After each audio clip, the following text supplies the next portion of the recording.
Hi guys, very good morning, good afternoon, good evening. Myself C. Aditya Sharma, your educator for the subject of CA Foundation Business Economics, CA Intermediate Cost and Management Accounting and Financial Management along with Economics for Finance. दोस्तों आज हम एक बहुत ही important topic का discussion करने वाले हैं, गिवन goods. Yes my dear student, बहुत बच्चों को डाउट होता है गिवन गुड्स के केस में. बच्चों को डाउट ये भी रहता है कि सर एग्जाम में कैसे क्वेश्चन बनते हैं. We are not going to cover that part, rather we are going to understand everything about given good, what was the phenomena, what was the case study. So detail में analysis करते हैं इसका, और ऐसे ही बहुत सारे वीडियो इस channel पे कंटिन्यूसली आते रहेंगे. तो भैया ऐसे ही वीडियोस को और प्रमोट करने के लिए, सपोर्ट करने के लिए do subscribe to our channel, keep sharing this, और वीडियो को लाइक करना ना भूलिए क्योंकि हमें आपके प्यार की जरूरत है.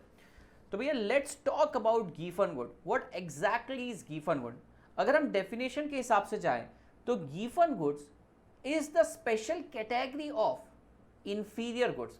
बेटा ये एक स्पेशल कैटेगरी है इंफीरियर गुड्स की. Now inferior goods you all know बेटा चीप क्वालिटी के गुड्स होते हैं. तो गिवन गुड एक स्पेशल टाइप है इंफीरियर गुड्स का, जहां पे बेटा प्राइस बढ़ने के बावजूद भी डिमांड पड़ती है. So this is a rare phenomena where by the goods are inferior और प्राइस बढ़ने पर भी उसकी डिमांड बढ़ रही है. So this rare phenomena was studied by Sir Robert Giffen और इस पूरे इफेक्ट को नाम दिया गया बेटा गिवन गुड इफेक्ट. तो यहां पर मैंने एक एग्जांपल लिया है बेटा, जो उनकी केस स्टडी का डिस्कशन था.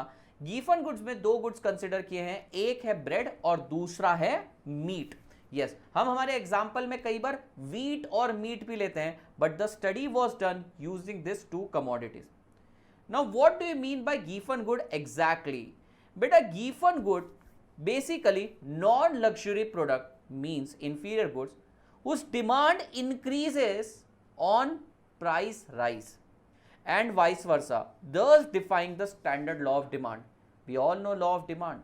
Law of demand says that there exists an inverse relationship between price and quantity demanded. Higher the price, lower the quantity demanded. Lower the price, higher will be the quantity demanded. But it is defying the law. मतलब ये law के विपरीत जा रहा है. For this let's study this case. For the sake of simplicity हम यहां पर अज्यूम करते हैं that there is a village and in that village many people do their occupation, they live peacefully. बेटा बहुत सारे लोग यहां पर रहते हैं, इनटू 100 कर देता हूं. फॉर सेक ऑफ सिंप्लिसिटी यहां पर बेटा आपके कंजम्पशन के लिए दो ही कमोडिटीज हैं, and those two commodities are bread 10 rupees per day and beta the another one is meat. Meat is let's say 200 rupees per day. Given goods वो goods होते हैं बेटा जो होते इंफीरियर गुड्स हैं और कंज्यूमर की इनकम का सब्सटैंशियल पोर्शन ऑक्यूपाई करते हैं. तो सब कुछ गांव में सब ठीक चल रहा था, सारी चीजें बराबर है. अगर कंपैरिजन में जाए तो bread is inferior goods and meat is superior good for at least for this villagers. लेकिन बेटा एक दिन क्या हुआ, गांव में सूखा पड़ गया. सूखा पड़ने से पहले की कहानी ये थी कि ये हफ्ते में 2 दिन ब्रेड खाते थे, 2 into 10 20 रुपीज का खर्चा, और बेटा बचे हुए 5 दिन मीट का सेवन करते थे 1000. So their total expenditure was 1020.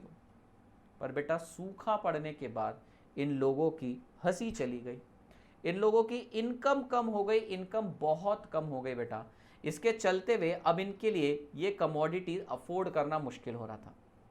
So what they did is उन्होंने मीट का सेवन, मीट का कंजम्पशन बंद कर दिया.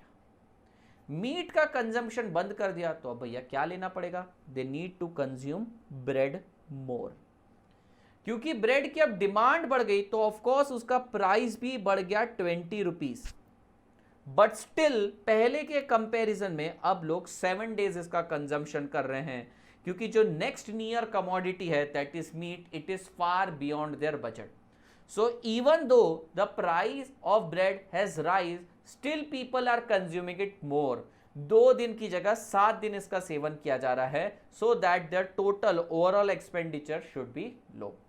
और बेटा यहां पर मीट का सेवन कितना हुआ, मीट का कंजम्पशन मान लो रेट गिर भी गया तो भी 0 ही होगा या फिर कम होगा। सो ये लॉ ऑफ डिमांड को डिफाई कर रहा है। लोअर प्राइस था तो बेटा देखिए क्वांटिटी डिमांडेड कितना था, 2 दिन आप कंज्यूम करते थे। अब हाइयर प्राइस है तो हाइयर क्वांटिटी डिमांडेड करी जा रही है। So it is defying the law of demand. So inferior goods की एक स्पेशल कैटेगरी जो कहलाती है गिफन गुड्स। गिफन गुड्स की स्टडी करी थी सर रॉबर्ट गिफन ने। गिफन गुड्स का मतलब होता है बेटा those inferior goods which do not have any close substitute and they occupy substantial portion of consumers income। और ये इफेक्ट के ऊपर एग्जाम में काफी क्वेश्चन आते हैं, तो आप इसको इत्मीनान से पढ़िए, समझिए, 2-3 बार देखिए और आप कमेंट करके जरूर बताइए कि आपको नेक्स्ट वीडियो कौन से टॉपिक पे चाहिए। कमेंट बॉक्स के अंदर लिखिए, हमें बताइए। Thank you so much my dear. Unacademy. Let's crack it.